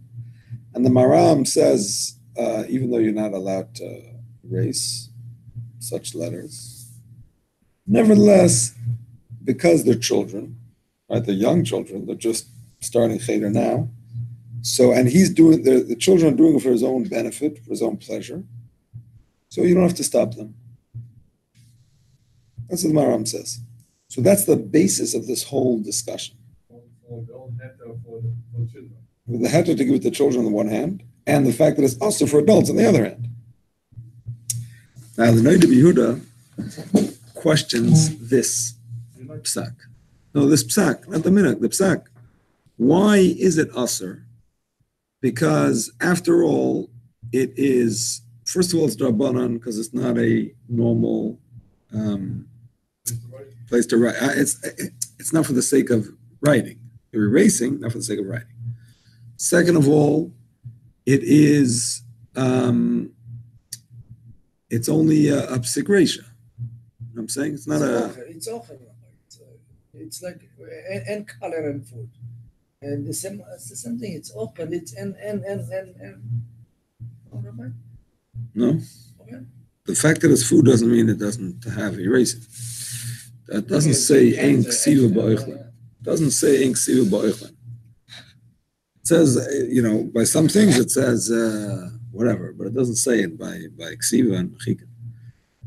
But in addition, you're doing it in an unusual way. It's not the normal way to erase by breaking cookies or by eating cookies.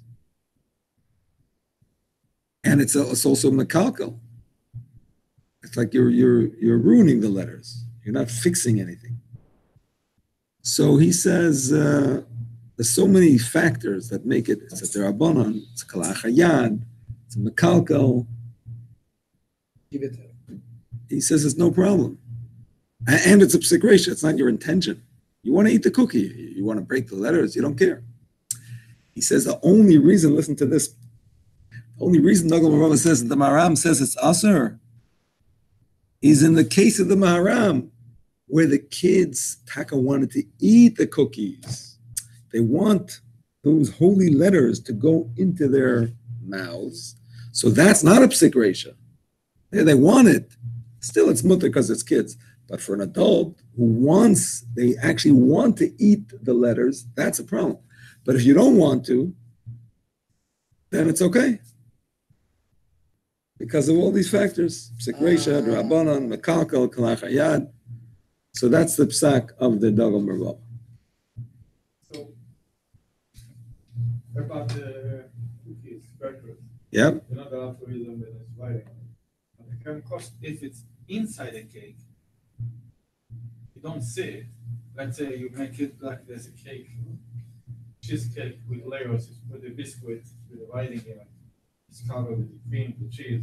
This one is not a problem because it's inside part of the cake. It's already, I think it's already raised by all the mixed. whatever. At the same time, you're uncovering it, you're covering it, so there, also do the same thing. It depends on the machlokes before. About the wax in the Sefer Torah. No, this one is, you don't even see it. That's what I'm saying. By the wax of the Sefer Torah, there's a machlokes. Is it considered that the letter's there, it's just covered, so there's no erasing because it's there already, or is it no? It's covered. It's not there. You're same mission. Attention, not the letter to you. And by case with letters. The fact that it's covered but it's there, is that considered like it's not there, or is it considered like it's there? I don't know. I don't know. But let's put it this way. There are other reasons to be makel, and I'll say them now. And based on that, together with all of those and that, maybe we could be mad. But let's discuss it now. What were we saying? That's only if you know it's there. If you don't know it's there, you take a bite into something. Okay, then you'll never know. Yeah. So here's the thing. Based on this Dagel Mervava, Based on what? based on this Dagel Mervava, who is Dagel Mervava is the Rabbi Cheskel Landau, Noda B'Yehuda. So based on this, the Mishnah Berurah says at least will be makel if you do it with your mouth. If you actually bite into it with your mouth instead of breaking it with your hands. If you bite into it with your mouth, so that's another reason to be makel, because it's kalachar yad. So that's another reason.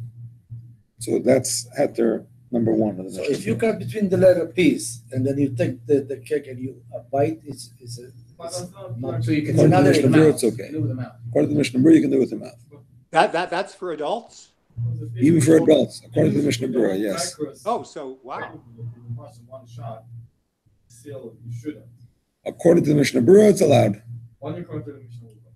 Yeah. So Chiddush of the Mishnah Berurah. Alter Rebbe doesn't hold of it. We'll discuss that in a minute. And another head that the Mishnah Berurah has is if the letters are not written on top of the cake or the cookie, but they're mamish engraved, they're part of it. He's also makel. Because he considers like it's not a letter, it's just the cake. That's the way the cake looks. Wait, but the one in Shavuot, the written on the cake or for the kids, for the Seder, typically say on minhag it should be engraved, not on top. Yeah, but it's not usually the cookie itself. It's like On the cake, it has to be- yeah, they have like a frosting, whatever, but it's not mamish the Not cake. frosting. It has to be to mark it in the cake. Not In on the top cake? of the As in the minhagim.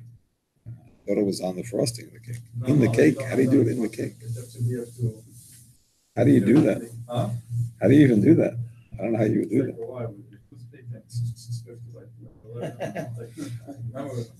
remember, No, it's the minhagim of the Amshon. I saw that. I didn't see it has to Do be. we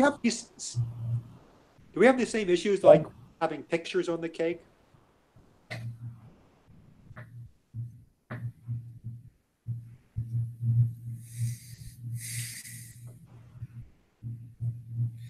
The Mishnah Berurah says some are machmer even by pictures. Yeah, I was just thinking, like right after Pesach, we have the shlusel challah. So you breaking a challah with an image of a key engraved in it. So is that if you cut that with a knife, is that a problem? Interesting. The Schlüssel challah. People make challahs with keys. And the Mishnah Berurah said, Over here, the key inside. all kinds. The Machmirim do both. If I always know me like cover. Who knows where the minhag's from? It's not a very clear minhag, but some people do it. So, anyway, one thing everybody agrees with, and that is if the whole item is made to look like something, then you're allowed to eat it. Meaning to say, if the cookie is the letter A or Aleph, you can eat it. An animal cracker. Exactly, an animal cracker. If the whole challah is the shape of a key, for sure you can eat it. Why? Because that's mamish, the shape of the thing itself. That's not a letter in the thing. That's the thing. So you're just eating the thing. So it's in the shape of a word, 2 letters or more. You can use. If that's the actual shape of the challah or the cake, yeah. According to Mishnah Berurah. No, this is even according to the Alter Rebbe. I mean, the Alter Rebbe doesn't say it, but So the Aleph basic crackers you're allowed to eat. yeah, What is one? because it's the actual shape of the thing itself. But like, for example, the tea cookies, that's already, the letters are etched in it. Oh. So here's the thing. When it comes to the letters being etched into it, the Mishnah Berurah says it. Not everybody agrees with it, by the way. The Chazon Ish doesn't agree with it. The Alter Rebbe here is not clear one way or the other. But in Hilchos Pesach, like we were mentioning, in Hilchos Pesach, but the Alter Rebbe writes about the minhag. They used to have a minhag that they used to make matzahs mitzvah. They used to make matzahs mitzvah out of a certain amount of flour. They used to make what we. Have you ever been to a matzah bakery? So if you go to a matzah bakery, you see they make a certain amount of dough, and they break it up, and they make little matzahs out of it, and whatever. So they used to take that same amount of dough and make it into 3 big matzahs. And they used to do that for the matzahs mitzvah. And they had 1, 2, and 3. And they knew which one was supposed to be the top one, the second one, the third one. And there was, some people would actually make a mark in the matzah to know which is the first, which is the second one. Aleph, Beis, and Gimel. The Alter Rebbe says not to do that, because then you're not going to be able to eat it on Pesach. The point is to eat it at the Seder. Now, the thing is, clearly there, they were etching it into the matzah itself, because you can't make 2 layers of matzah. That's not going to bake properly. That's going to be chametz. So they would have to mamish put it in the, like in that little thing that, you know what I'm saying, that makes the holes in the matzah. They would stamp it in, exactly, would stamp it in, Aleph, Beis, Gimel, whatever, and the Alter Rebbe says that that's forbidden. So he obviously does not agree with this chiddush in the Mishnah Berurah that if it's etched into the thing itself, it is mutar. So that's how we know. It's mutar. No. The fact that he says you cannot put the Aleph, Beis, and Gimel in, even though clearly that would have been etched into the thing itself, it wouldn't have been. You couldn't write on. You can't write on a matzah. You can't put 2 layers on a matzah. So clearly, it would have been like embedded into it, like with holes.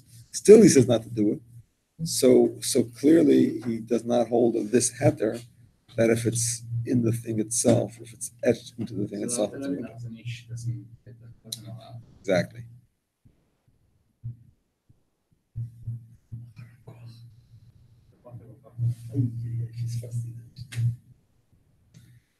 Okay. We continue and we say, ya ba ba ba ba, ya ba ba ba ba ba.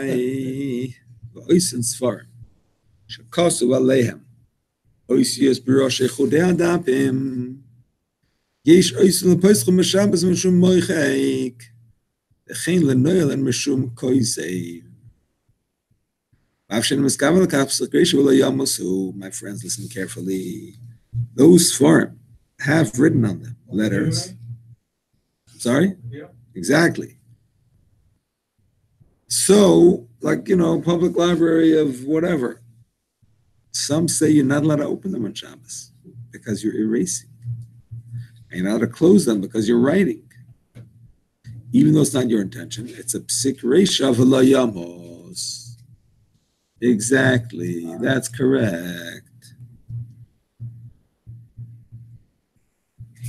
I love when you print the Shulchan Aruch. Yeah, exactly. Yesh matirin, and some are lenient to close them.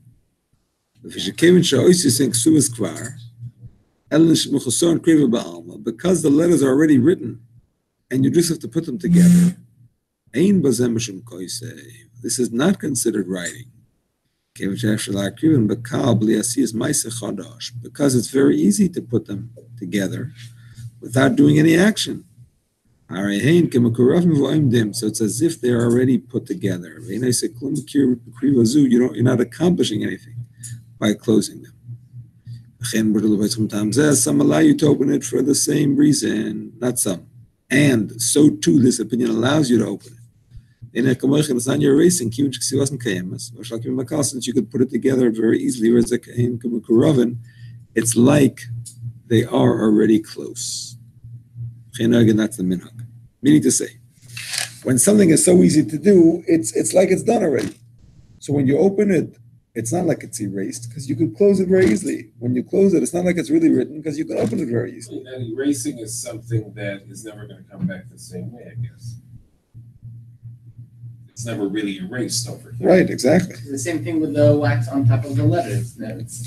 Yeah, but there's No. Once you get rid of that wax, the wax is never coming back. The wax is gone. The letters are good. The design for the Kodesh. Same thing, yeah. But the difference is that here we're talking about you're actually breaking the letters. If you have an Aron Kodesh that has letters on separate sides and just words that are being put together, that's for sure mutter. You understand? There's no issur to put words together. There's an issur to put letters together. You understand? To put half letters together to make a letter. But there's no issur to put letters together to make words. No. But the letter being divided, that's the issue. Put letters to make words. To put letters to make words is not usher unless you're putting them into a fixed place where they stay. Are you allowed to play Scrabble on Shabbos? Yes or no? Not a machlokes. You're allowed to play Scrabble on Shabbos. You're only not allowed to play it if you put it into a square that holds them in place. So when you put them together, it's like you're exactly. Yeah, but you're going to remove them anyway. It doesn't make a difference. It doesn't make a difference if you put them into a square where they're in, like something's holding them in place. That's like writing. But if you just put them down on a ledge, you know what I'm saying? I'm sorry?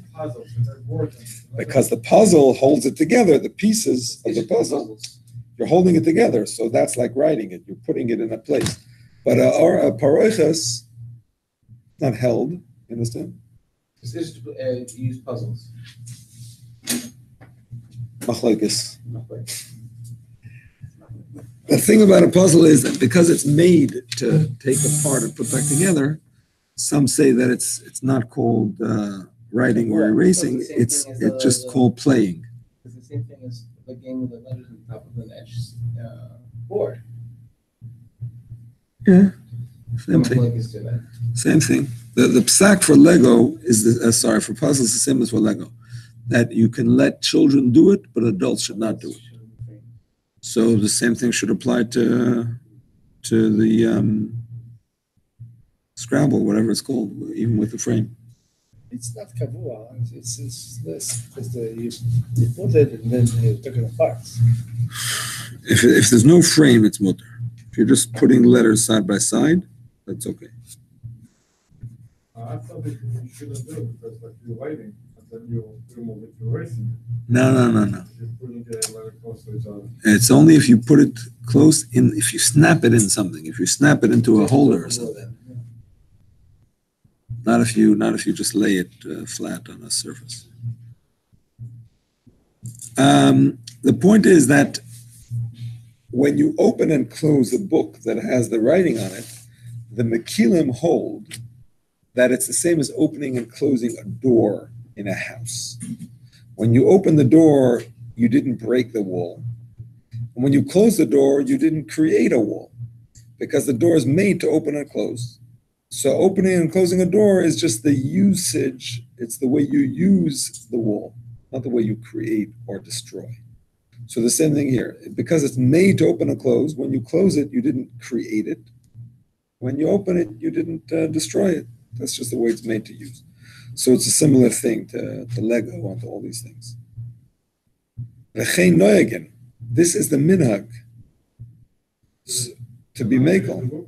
To be makel. Yeah, now the Alter, notice Alter doesn't say v'chein iker, right? V'chein noegen is mashma. That's the minhag. It's okay. It's not mashma that it's the best. The Mishnah Berurah actually says that even though that's the minhag, if you have another book that doesn't have the writing, it's better. So if you can get a library book that doesn't have that, it's better. Same thing. It's not usher, but it's still not the best. The Maaseh, if it's a book that just has colors or whatever, then it's okay. That's it right there. Right, exactly. That's mutter. That says clearly.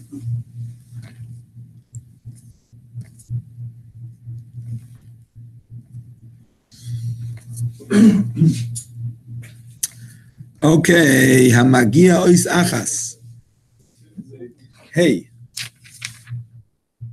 Hamagia ois achas. כגון שנות לגג של חס ונעשו שני זיינן. חייב. A person who corrects even one letter, for example, he takes off the roof of a ches and creates two zayins, is chayiv. In the Sefer Torah, the ches is made of two zayins. Thank you, that's it. Exactly. Although in the Arizals, it's vav and zayin. But in a regular Sefer Torah, it's two zayins. So when you take off that roof, you are actually writing, by taking it off, you're actually creating two zayins. So that is chayiv.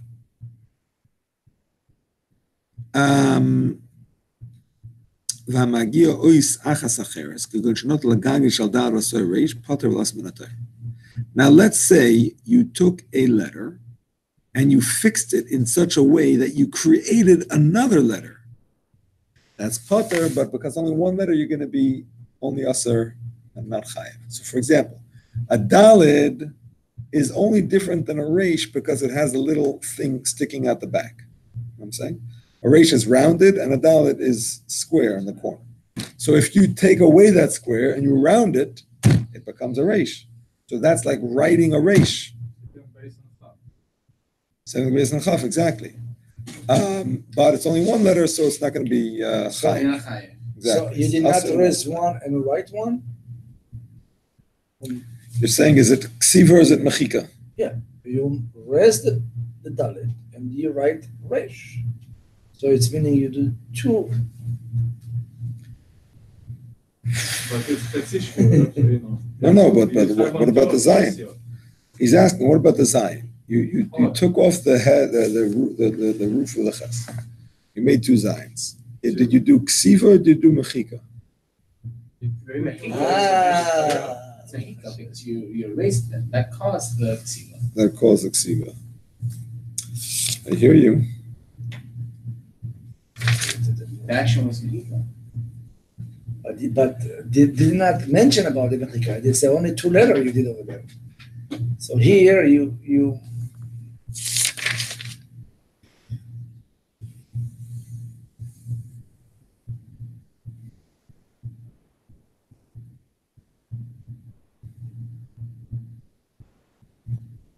But in the previous save, it says, וכן הכותב הוא המוכר כותיות, אינו חייב אלא על בית אותיות. אבל לא על אות אחת פטור. אבל אסור מהתורה כצי ישיר. So if you created two, you're writing two letters. if you write it, if you take one and write one, you did two. זה סוס של כתיבה. So you did two, I don't know. זה אסור. So, ככה אני מבין. He says in the notes that it's ksiva.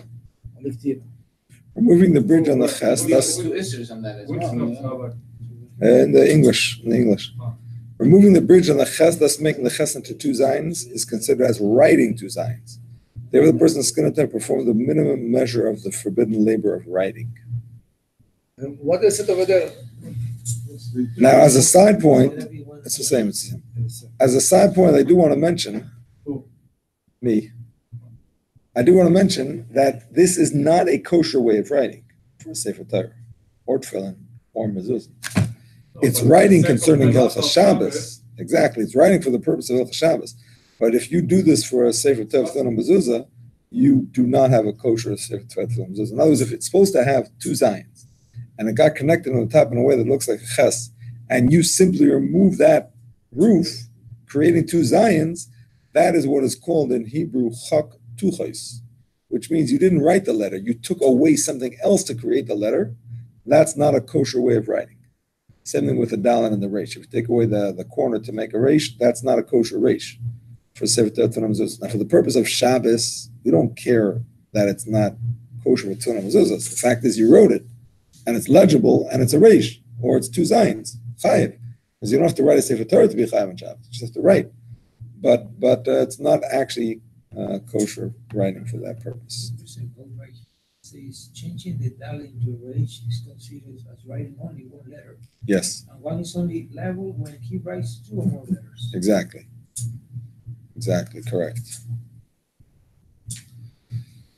Okay, my friends, it's been a pleasure. You're gonna finish the Siman tomorrow? We have to, because if we don't, then what did we accomplish here? It's not that much. We can do it. 17. Any party for tomorrow, Rabbi? Party is Wednesday night. Wednesday night. I postponed it in your honor, so you have to come.